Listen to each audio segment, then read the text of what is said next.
Yep. And how when you lose teeth. I've heard about that. And it's kind of a. I'll send you the link to that. You should check it out.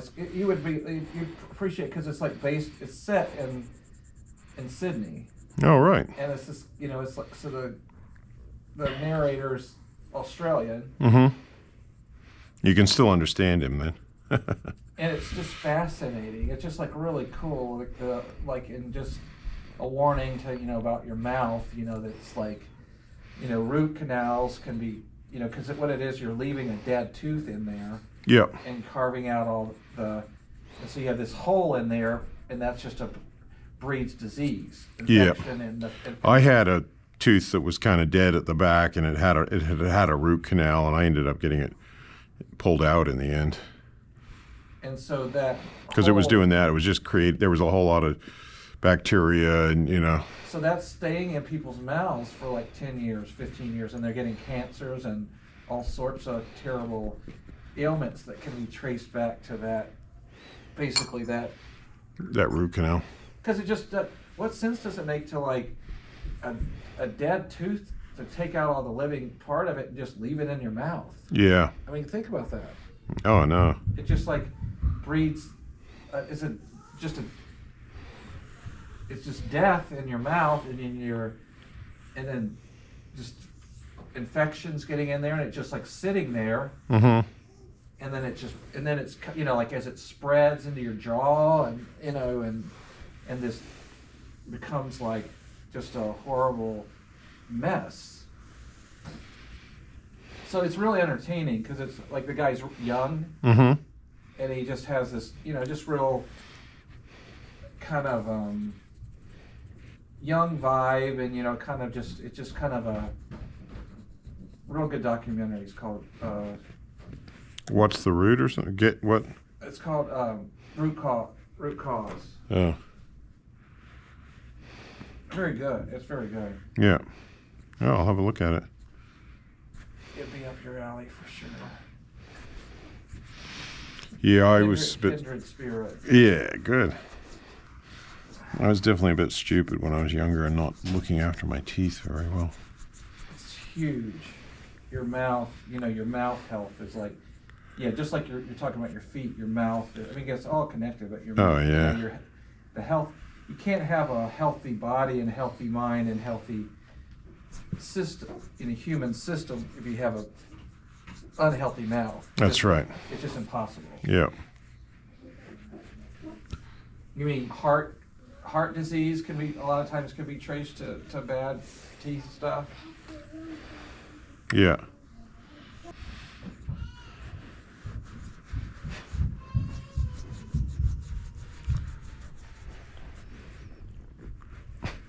Mean daddy.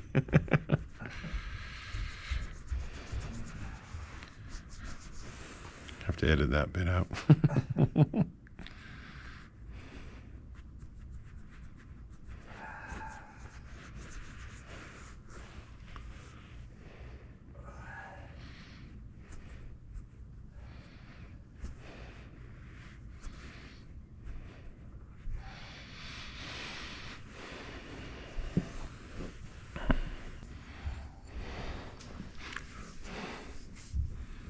But it has to be, you have to have, I think in a lot of ways, dentistry's kind of like, I don't know, the whole fluoride thing's a disaster, and in our water. And do they have fluoride in the water in Australia? Probably not. No, they do. They do. Not in my water, because we drink tank water from the rain, But you see, that's all like, because I didn't have fluoride for a long time, and then when I started to kind of go to the dentist, they're like, your teeth are decaying so bad, because I didn't use fluoride in my water, I didn't use fluoride in my toothpaste, and I think some people's teeth are more susceptible, So I started using fluoride in the toothpaste just because I don't really know, and my dentist is, saying that, so I don't really, Gimpy doesn't have like natural dentists, that could, but Maybe I still you don't should. drink it in the water. I mean, maybe you should. Like, how bad is I had like, at one stage I had like 8 cavities in my mouth and stuff, But and then I had gum disease, so I had periodontitis, which can be related to diabetes as well. So I've been I've been treating that pretty well. I go and see a periodontist, but I've had some pretty serious. So maybe you should just like do maybe consultation even in the States with like a natural dentist. Yeah. Let them assess your situation and see what. Yeah, but I don't have mercury fillings or anything like that. Because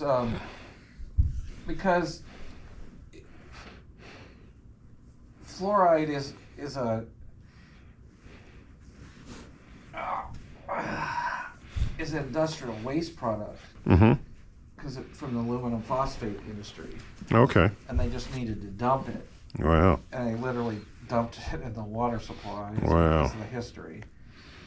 And so fluoride is naturally occurring. Sorry, I'll move all these tools. In water. Okay. But not in the levels that they're putting in there. And, mm-hmm. and so like. Well, I certainly don't believe in putting anything into water unless it's like killing killing bacteria, filtering it, obviously, but. Yeah, I mean, why don't you put caffeine or you know what I mean? Like, it's just like. No, it's why people can put their own what they want in the water. The thing. It's like if you went to a natural dentist and you're saying, okay, I have a tooth decay-ish problem. What is, from your perspective, what's the remedy for addressing this? Yeah. They're absolutely not going to say fluoride. They're going to have an answer. Mm-hmm. And I don't, of course, dental floss and. Yeah, I've totally upped my. I mean, I'm sure.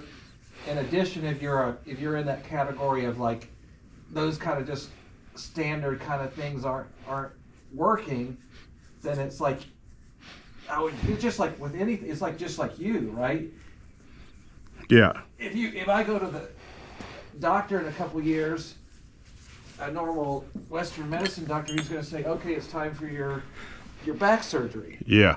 And if I go to you, you're going to say.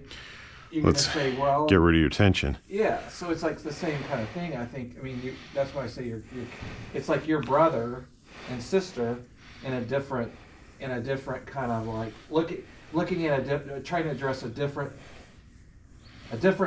problem that the human body faces in a more holistic fashion. Yeah. Looking at the true health of the organism that we call the human body, right? So, I mean, I'm sure they have all sorts of like, okay, you're maybe an anomaly, right? You don't just fit in. Because, I mean, in my case, I've had one cavity my whole life. Yeah, you're like Corey. See, Corey hasn't had any cavities their whole, And none of my kids have ever had a cavity. And they've never put fluoride besides just like, of course, fluoride is in the water in Salem. We do like that. What's the one put on the big metal thing? You probably have one of those too. Like a filter, water filter thing. But it's the one that it's not Brita. It's the other. Okay. You put it on the. It's got charcoal filter. Anyway, it's filtering it out. But you're gonna get some fluoride. Bathing and absorbing into your skin and all that. But yeah. But they never had any problem, and so it's like there's something in your case that you're maybe like for whatever reason your system's different and that you need something else to supplement, right? Yeah. It seems like there's probably other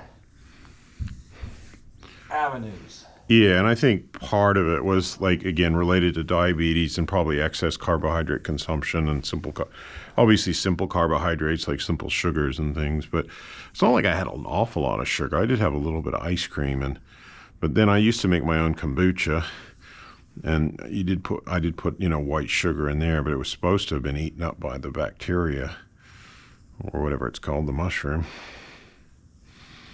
But I don't know. But then, I also got diagnosed with diabetes after I got that COVID vaccine.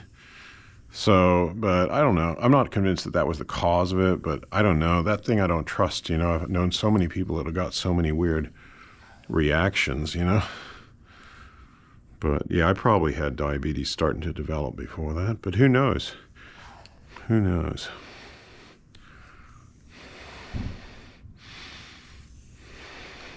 The problem I guess we all face is that we're just like, I mean, especially at our age, it's just like the system is on the breakdown. Yeah, no matter what you do, And you're probably not going to live to 130, you know? And what you're saying is, which is true, is that, hey, if you're treating a person and addressing the tension that's under in there, it's gonna not change what's gonna happen eventually, but it's gonna make the ride a bit better. Oh, a bit better and longer, you know? So because it's definitely, I think, disease thrives in a tension environment, you know, and toxins get stuck there. So I don't think I'm not like, ooh, it's all about, you know, the only thing that's important is getting rid of your tension, because I think obviously eating healthy food is a huge thing, you know, but. because I guess you could say, I mean, what do you do? What is you as a practitioner of this Raynor Massage, if your client, Mm-hmm. they're smoking, doing drugs, eating meat, doing alcohol, what else? High stress job, and they're like I call people like that, like especially when you got the smoking, the alcohol, the meat eating, toxic time bombs. So what you can't. I mean, how can you like? Do you have that conversation sometimes? It's like, man, I can only do so much based on your lifestyle. Yeah. Do you have to like have that honest? Because also they tend to feel like pretty bad after the massage, because all those toxins are coming from where they're stuck. They get stirred up and then they might go up to their head, and like more than 50% of people that are smokers get a headache after I work on them. And didn't you say that their back turns yellow, or you can see the yellow kind of thing comes up in the skin where I've seen that with people that eat fast food all the time, like their skin like I start working it and this gunky kind of cholesterol shit. I don't know what it was. I still remember it was disgusting. Like it's called coming out of their skin, you know? Oh, wow. But do you have that conversation when you're like, hey, like, I guess does that come up a lot of times when you're working on people and stuff that, hey, yep, I'm helping you with the situation, but man, things are not going to be really improving for you if you're engaging in those, if your lifestyle's like it is. Well, the thing is that it's a little bit different than that, in that my experience, like say with like students that have come to my course and they're smokers, is a lot of the time they can't actually give up the smoking until you massage, because a lot of the time the smoking is related to anxiety or like an emotional condition that they're kind of shoving down, and they've tried everything. You massage them, and what happens, first of all, I've had at least 3 of my students tell me that they have this awful taste in their mouth, which is all the nicotine and the toxins, et cetera, you know, that are coming up. But a lot of the other time, the people suddenly, they start to feel more relaxed and at peace with themselves. And then they just go, you know what? I don't think I want to smoke anymore. Wow. And I've had it not quite, that's been like. You've had people quit smoking? A lot. Wow. Yeah. So I'd still massage them, but the problem is, like I said, you know, you're more like that. Their journey back to health could involve, I always tell them they got to drink a lot of water afterward first, because water will dissipate those toxins and allow them to, you know, and I would probably do shorter. I wouldn't be doing like a 3-hour intensive, you know, because it's a lot on the kidneys, you know, so I'd probably do 45-minute to an hour treatments, and then, you know, a few days later, see how they feel, do another one, you know, sort of the dosage. It's like dosage, right? Right. Whereas, you're giving them medicine. Yeah, you're giving them, yeah. It's not that it has a side effect, although you could say, you know, a bit of soreness is the real side, like right on a spot, especially one that's been worked but not released. But it's different than a side effect, because you're actually stirring those toxins up from where they're gradually sitting, causing that person, you know, cancer or whatever, or some sort of toxin related, and they're coming into they could be coming into their digestive system, which could make them feel nauseous. They could be coming up into their head, which gives them a headache.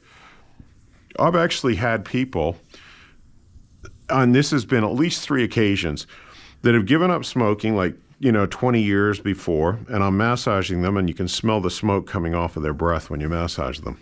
Wow. So what that says is that just because you've given up smoking, it doesn't mean all the toxins are gone, But this can actually get those toxins into the bloodstream for them to eliminate.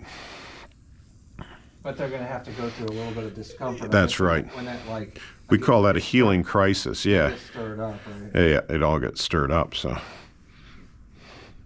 Whereas with you, it's not like you've been feeling nauseous. I've been working you pretty hard, but because you've been vegetarian for a long time, not drinking, not smoking, there's not that much. The toxins that are in there are more related to the tension, like what I'd call stress-related toxins, because the body does produce certain hormones and things that are related to stress.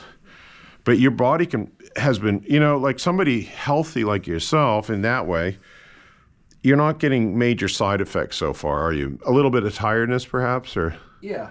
Yeah. And even that is real minimal. I think that, there